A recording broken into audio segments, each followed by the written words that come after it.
So there's an ancient saying, fall 6 times, stand up 7. I think we can all feel a little bit of that at least these days.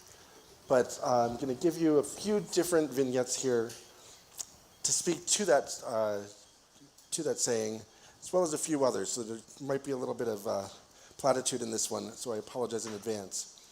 But fall 6 times, stand up 7. Just stand up. No matter what happens, no matter how bad it gets, no matter how hard it gets, just stand up. You'll have the support that you need, even if it's your own.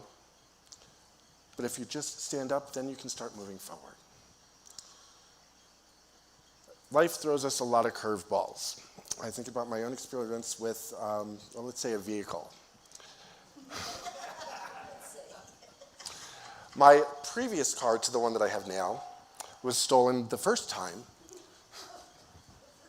and I didn't have it for 2 years, 2 months, and 22 days. They found it 3 weeks after it had been stolen, but they held on to it for various reasons. But it took that long to get back to me. And then not a year later, it got stolen again. So what did I do? I started taking the train to work, which was an hour-and-a-half commute each way. I didn't have any of the freedom that I had when I had my vehicle. I couldn't go to the grocery store without having to get on a train or a bus or call an Uber. I ended up getting my groceries delivered at that point. And now I have a convertible. She still needs a little bit of work, but when life throws you curveballs, you just have to figure out what you're going to do next. Life can be very challenging, but there's no challenge that you can't handle.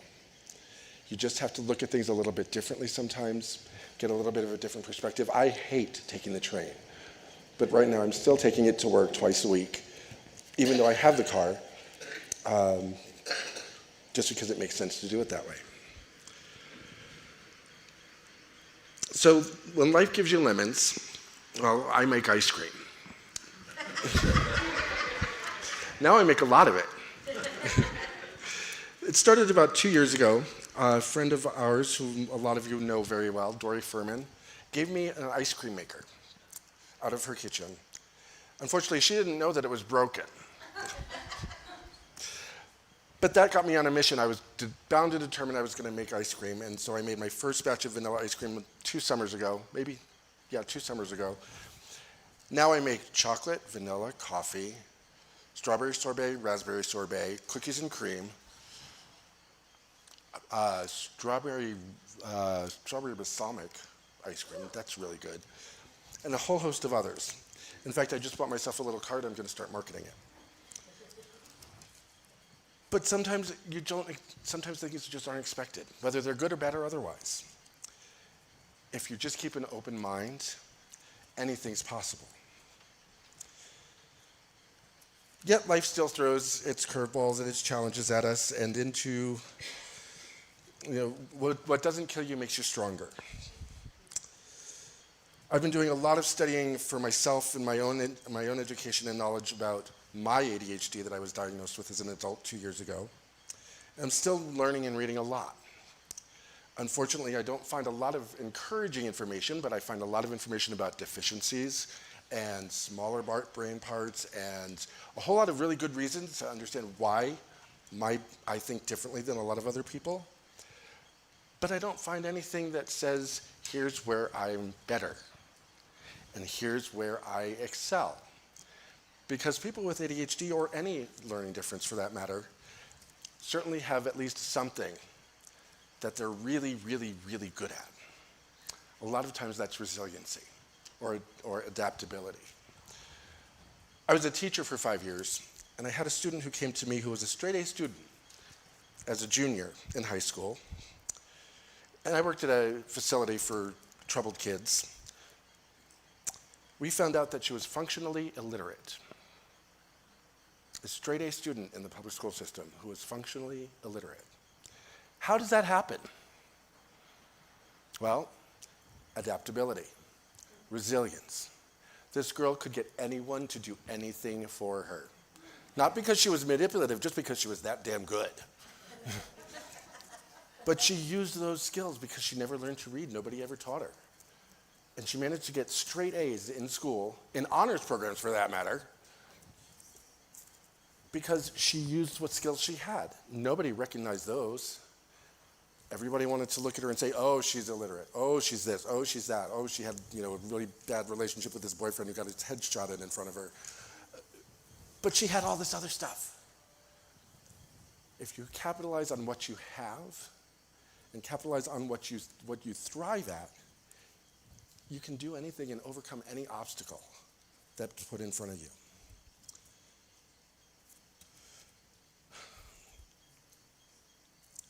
One other thing that you have to learn to do is build and lean into your tribe, or at least that's what I call it. Surround yourself with people who are going to serve you well. I'm not talking in terms of a business transaction, but I'm talking about relationships. I'm talking about friendships. I'm talking about the people that you rely and trust on. Because those are the people that are going to be having their hand held out every time you do fall and every time you don't want to get up. And they're going to be the ones who pick you up and take you along with them. They're also going to be the ones cheering you on when you get up by yourself or when you get up with their help. But they'll be the ones who stand behind you and push you forward. They'll be the ones who stand with you when you're struggling.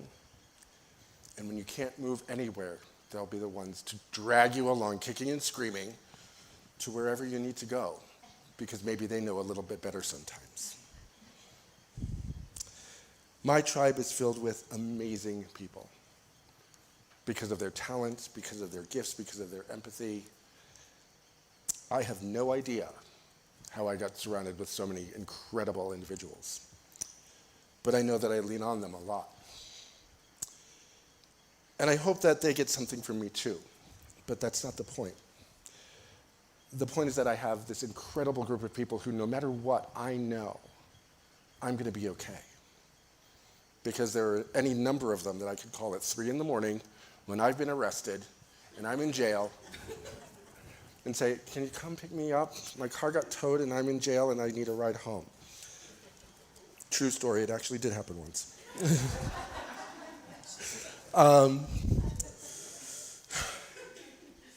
And there was somebody there who actually did come at 3 a.m. to pick me up. But with all of that, focusing on your strengths, surrounding yourself with individuals who are going to serve you well. What do you do with all of that? How do you make a difference? Gandhi says, be the change that you wish to see in the world. Live that change. See what you see in the world and live your truth. But look forward a little bit, maybe 1 or 2 steps. Live there. Live to see what the world would be like if this was a little bit better. If people were a little bit kinder.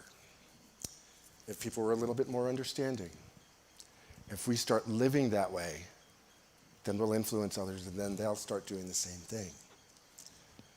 But you have to be brave enough to step forward and step outside of yourself and out of your comfort zone. And then you rely back on your tribe to support you. Because sometimes we don't always make the right decisions when we look forward. Sometimes we make really, really bad ones that we didn't realize were really, really bad for whatever reason. And we go, okay, need to step back on that one, rethink, and maybe try again later. But they're there to support us. No matter what, if you have the people to support you, if you have your own skills and talents and you know what they are and you want to use them, anything is possible.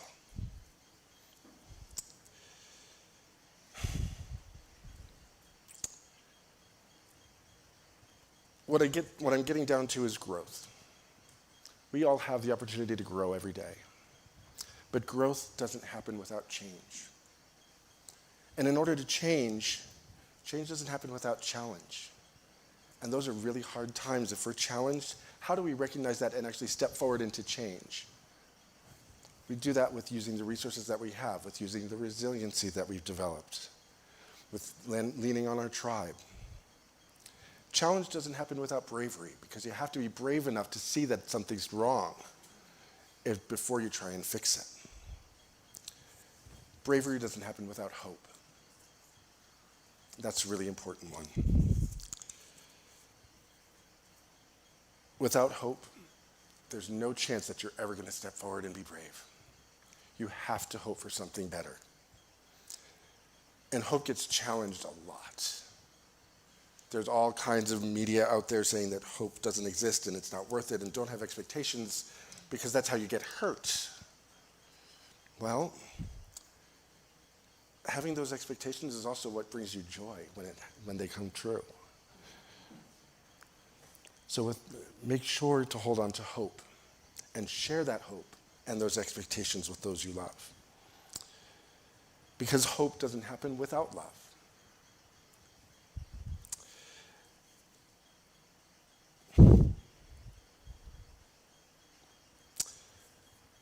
And we've all had that challenged. I had that challenged several years ago, and I almost lost that faith. Because at that point, I wasn't leaning into my tribe. I was trying to do it all on my own, figure it out, stand on my own 2 feet, despite the fact that I had them cut out from under me, until somebody else reached out and said, "Here, let me help." Take the damn help. Even if you don't want to, even if you think it's ridiculous, even if it's embarrassing, because those are sometimes the greatest lessons that we can possibly learn. It's when it's hard to lean on other people, and when it's uncomfortable, and they're still offering, that's a really good indication that it's time to maybe let them in. Because love may not conquer all. But love does have a law. And love always wins. Thank you.